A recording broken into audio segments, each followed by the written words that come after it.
campanha para a manutenção do nosso grupo. Participe acessando o nosso site. Olá, meus irmãos. Mais uma vez nos encontramos aqui, não é? Para meditarmos, para aproveitarmos esta oportunidade grandiosa desse canal, para levarmos a palavra do Mestre, para lermos o Evangelho e irmos usufruindo dos ensinamentos do Mestre. Então, neste momento, vamos abrir o nosso Evangelho, segundo o Espiritismo, e nos caiu honrar pai e mãe. O capítulo 14, o item 8, parentesco corporal e parentesco espiritual. Os laços de sangue não estabelecem necessariamente as ligações entre os espíritos. O corpo origina-se do corpo, mas o espírito não se origina do espírito, uma vez que ele já existia antes da formação do corpo. Não são os pais que criam o espírito do filho, eles apenas lhe fornecem o corpo de carne. Além de gerar o corpo, os pais são responsáveis pelo desenvolvimento intelectual e moral dos filhos, ajudando-os a progredir. Os espíritos que encarnam numa mesma família, como parentes próximos, são quase sempre espíritos simpáticos entre si e unidos por relações anteriores.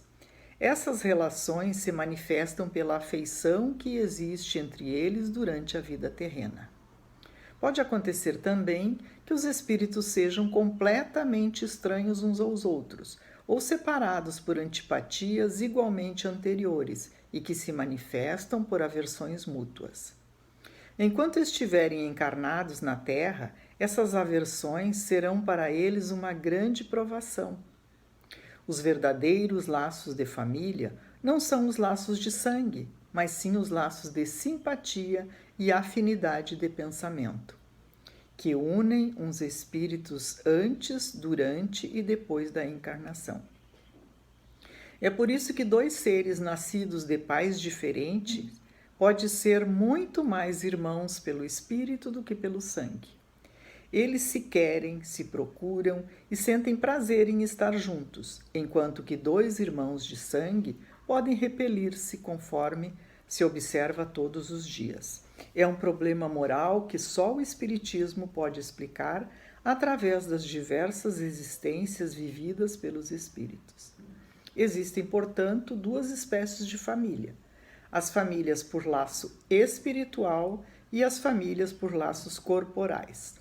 As famílias que se unem por laços espirituais possuem um relacionamento duradouro e se fortalece pela purificação dos seus membros. Assim, elas continuarão se relacionando no mundo dos espíritos e na Terra, por meio das inúmeras encarnações da alma. A união da família por laços corporais é frágil, como a própria matéria termina com o tempo. Muitas vezes essa união se desfaz moralmente já na existência atual. Foi isso que Jesus quis ensinar quando disse a seus discípulos: "Eis aqui minha mãe e meus irmãos", ou seja, minha família pelos laços do Espírito. Pois quem quer que faça a vontade do meu Pai que está no céu é meu irmão, minha mãe e minha irmã. A hostilidade dos irmãos de Jesus está claramente expressa no relato ao apóstolo Marcos, quando diz: os irmãos de Jesus tinham a intenção de se apoderarem dele sob o pretexto de que ele estava louco. Jesus, informado da chegada dos seus parentes e sabendo o que eles pensavam a seu respeito, aproveita a oportunidade para transmitir a seus discípulos o ensinamento sobre o ponto de vista da família espiritual ao dizer: "Eis aqui meus verdadeiros irmãos", embora na companhia dos irmãos de Jesus estivesse também sua mãe. Ele utiliza a ocasião para explicar que os verdadeiros irmãos são aqueles que se unem pelos laços espirituais e não pelos laços de sangue. Não se deve entender com isso que sua mãe, segundo o sangue, não lhe significasse nada, segundo o espírito, ou que tinha por ele por ela a indiferença. Sua conduta, em outras ocasiões, comprova suficientemente o contrário. Então, parentesco corporal e parentesco espiritual. Isso é muito interessante, porque às vezes a gente tem um filho de sangue, digamos assim, não é? E tem com ele uma série de dificuldades de relacionamento. E vem um estranho, o filho de um amigo, seja lá quem for, e a gente tem muita afinidade. A gente olha para aquela pessoa e a gente tem a certeza de que já viveu com ela, tem um entendimento muito maior, tem um carinho muito maior.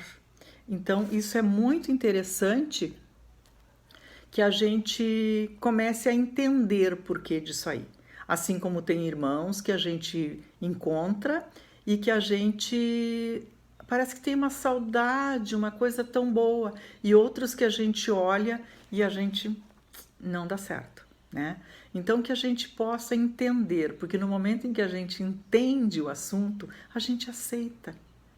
E aceita que aquele filho, aquele marido, aquele parente próximo que está ali na família, ele é um amigo ou um inimigo de outras vidas. Então que a gente tenha muito mais paciência, mais carinho, que a gente dobre o nosso espírito para poder aceitar aquela pessoa.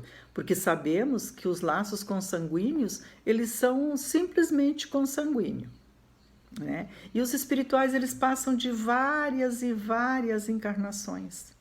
Mas os pais, como diz o texto, eles têm a obrigação, mesmo com animosidade ou coisa assim, de conduzir esse espírito que veio numa relação corporal. É a responsabilidade dos pais, sim. Ah, mas eu não consigo lidar com ele. Vamos aprender. Muitas das vezes o problema está em nós. Então vamos avaliar isso aí, vamos ver o quão nós estamos tendo de esforço para aceitar a limitação do outro. Muitas das vezes o outro está dando o melhor de si, já está no seu limite e a gente acha que não, né? Então vamos parar, vamos olhar com carinho, vamos ver o que aquela pessoa está trazendo para mim, porque eles trazem sim mensagens maravilhosas de aprendizado, de ensinamento para nós, para que a gente possa olhar e dizer, não, essa pessoa não tem este defeito, ela está me acordando para me dar conta de que eu posso ser igual, que eu posso fazer a mesma coisa. Porque a gente sempre acha que a gente é maravilhoso e que só a gente faz o certo, é a nossa vaidade, o nosso orgulho, não é, que sempre fala mais alto. Então a gente, às vezes, de uma criança, por exemplo, como é que eu vou, imagina, uma criança vai me ensinar alguma coisa? A gente ensina muito, principalmente os espíritos que estão vindo agora. Eles vêm tão pronto, tão hábeis a lidar com a emotividade, a lidar até com as coisas materiais, com a tecnologia, do que nós. Então vamos ter humildade, sim, vamos aceitar o que o filho pequeno ou que o neto nos ensina. Eles estão mais preparados porque eles vieram do plano espiritual bem depois de nós. Então eles já vêm mais aperfeiçoados, não é? Com outros valores morais, inclusive melhor sedimentados os valores morais. Se formos observar hoje uma criança de 3 ou 4 anos, ela já nos passa lições assim maravilhosas, maravilhosas. Mas a gente ainda acha, não, porque eu sou mais velho, então eu sei melhor, eu sei mais, eu posso ensinar. Vamos perder a arrogância e aprender com os pequenos, porque sabemos também que ali é um corpo pequeno, mas é um espírito milenar que está se manifestando através daquele corpo. Então vamos ter a humildade de aceitar, a humildade de interagir com eles. Quando estão trazendo alguma coisa, vamos aprender e vamos interagir. Vamos ser gratos por termos a oportunidade de termos no nosso lar alguém que pode nos ensinar. E não termos aquela arrogância de que eu sei tudo. Não sabemos absolutamente nada e a cada dia a gente se dá conta disso. Quanto mais eu acho que eu sei, mais eu vejo que eu não sei. Porque dificuldades surgem e muitas das vezes a gente fica perdido sem saber como é que vai reagir. E se soubéssemos o que achamos que sabemos, não teríamos dificuldade em lidar com as dificuldades, né? Então, vamos aceitar ajuda de quem quer que seja, porque o Pai, às vezes, meus irmãos, ele usa pessoas que a gente nem imagina para nos chamar a atenção, para nos acordar, para fazer com que a gente mude a rota, porque ele está muito atento. Nós escolhemos uma rota a seguir, nós escolhemos filhos, todo o âmbito familiar a gente escolheu. Então agora a gente não pode dizer, não, eu não escolhi, eu não pedi esse filho. Pedimos sim. E o Pai, na sua maravilhosa bondade, humanidade, nos concedeu este presente. Aquele filho problema que todos temos, muitas das vezes, é o que mais nos ensina, é o que mais nos faz exercitar o amor. Aquele amor que é amor.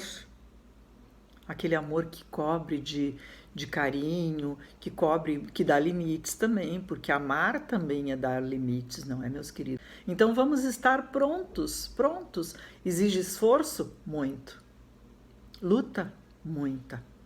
Mas nós temos todos os argumentos, nós temos a doutrina que nos esclarece cada situação que nos acontece. Nós temos o Evangelho maravilhoso, este código moral do Cristo, que tem ali todas as lições de como proceder. Então eu vou pegar o Evangelho, vou ter a humildade de aceitar os ensinamentos e colocá-los em prática. Eu sempre falo, não adianta saber um livro de cor inteirinho se eu não aplico aquilo ali. Então agora é o momento de aplicar. E a oportunidade, a hora é chegada, a oportunidade é chegada dentro do nosso lar, como diz o texto. Vamos usufruir desse parentesco consanguíneo. Vamos usufruir disso aí. Vamos olhar para aquele filho que nos cobra tanto e dizer onde foi que eu não te dei amor, que tu está me cobrando, um amor que muitas das vezes eu te neguei lá atrás. Então vamos dar amor. O amor modifica qualquer sentimento.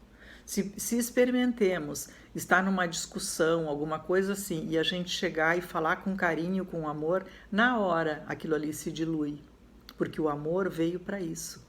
Então ainda temos muito a aprender, muito, principalmente no amor, porque a gente ama, mas ama sem amar direito, porque não temos ainda o alcance deste amor incondicional do Mestre, mas temos as lições para chegarmos até lá. Então, se nós já temos as lições, nós vamos aprender, nós vamos treinar, nós vamos a cada dia dizer, hoje eu vou ser um ser humano melhor, que com certeza os bons espíritos, os nossos mentores, nossos amados guias que torcem tanto por nós, que estão ao nosso lado dia a dia, nos acenando, vai por aqui, vai por ali. E muitas das vezes, na nossa arrogância, achar que nós sabemos tudo, a gente não ouve. Vamos ouvir mais a nossa intuição. Aquela voz que chega do nada e que diz para nós, não faz isso, ou faz isso. Vamos ouvir mais a nossa intuição, vamos estar mais conectados. Hoje o planeta está mais leve, está mais limpo, as vibrações percorrem numa velocidade muito maior. Então vamos gerar novas vibrações, vamos emanar para o planeta aquilo que possa acrescentar e as vibrações que possam diluir aquilo que nós fizemos. Porque se o planeta está nesse momento com toda essa turbulência, foram os nossos pensamentos, nossos sentimentos que se acumularam e que criaram esta névoa. Então vamos ajudar hoje a fazer o caminho da volta. Vamos emanar bons pensamentos, boas vibrações, desejar amor. Mas eu não conheço, não interessa, deseja amor, cobre o universo de amor. Se eu não tiver uma palavra bonita para dizer para alguém, vou ficar calada, mas só vou dizer aquilo que possa acrescentar. Porque estamos vivendo num momento de muita negatividade, coisa assim. Vamos quebrar isso aí, vamos apagar, não vamos fazer registro de situações que nos chegam e que possam movimentar a negatividade que ainda mora dentro de nós. Vamos olhar, sim, chegou a palavra negativa, vamos transformar. Nós temos essa habilidade de transformar. Vamos transmutar aquela negatividade em uma palavra de carinho, Porque muitas das vezes aquela pessoa só sabe dizer aquilo ali. Então cabe a mim, que sei ou acho que sei um pouquinho mais, então diluir aquilo ali.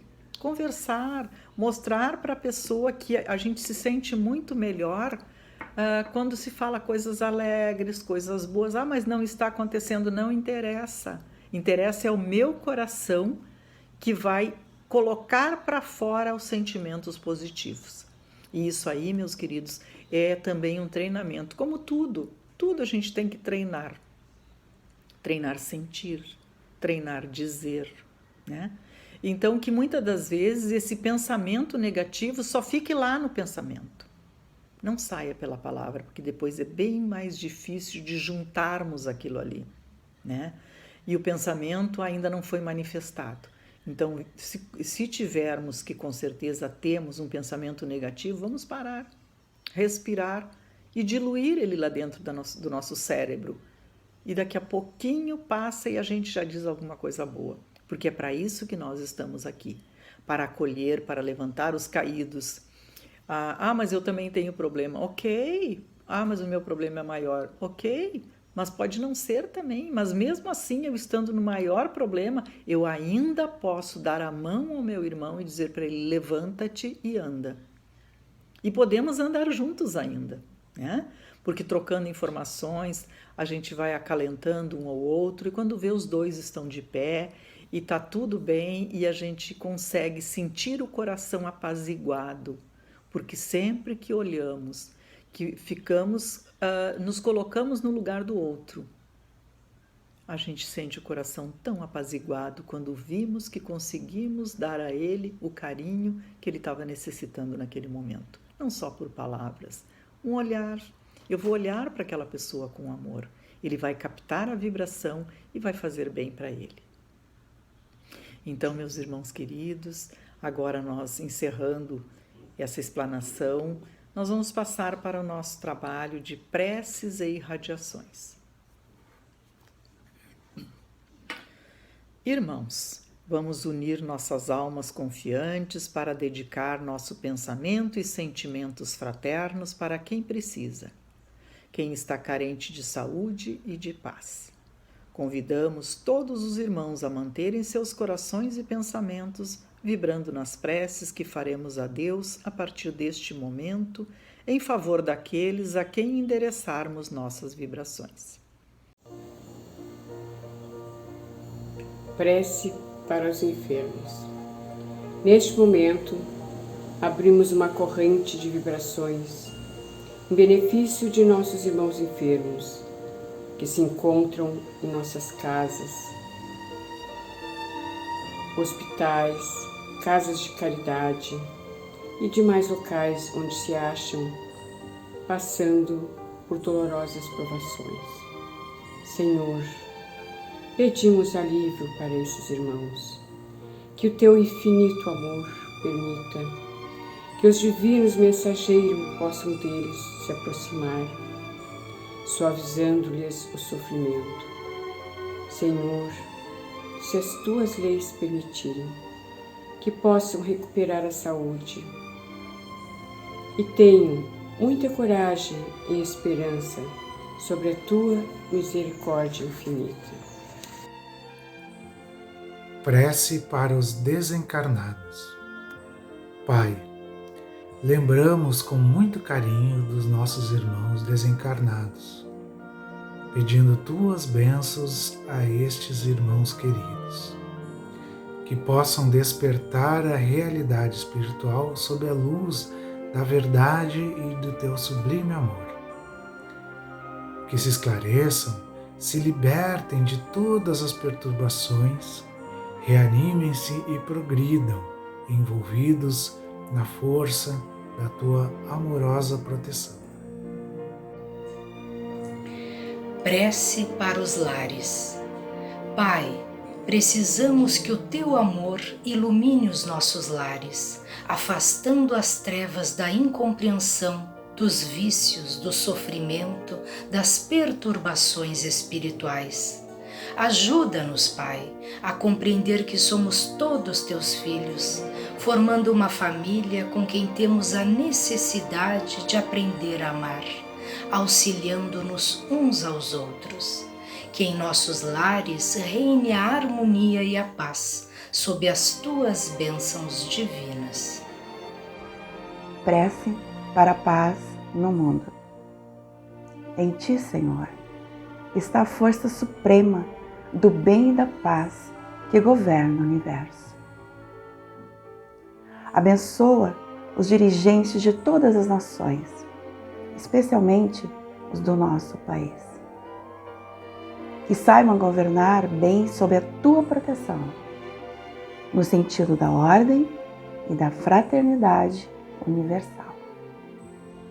Prece de encerramento. Graças, Senhor, por esses momentos felizes e pela assistência amorosa dos bons espíritos. Abençoa-nos, seja feita a tua vontade. Despede-nos na tua paz, que assim seja. Obrigado, meus irmãos, obrigado, amigos, por mais este momento de solidariedade, de amor, e que possamos usufruir de todo o amor que o Mestre derrama sobre nós. Obrigada e que assim seja. Campanha para a manutenção do nosso grupo. Participe acessando nosso site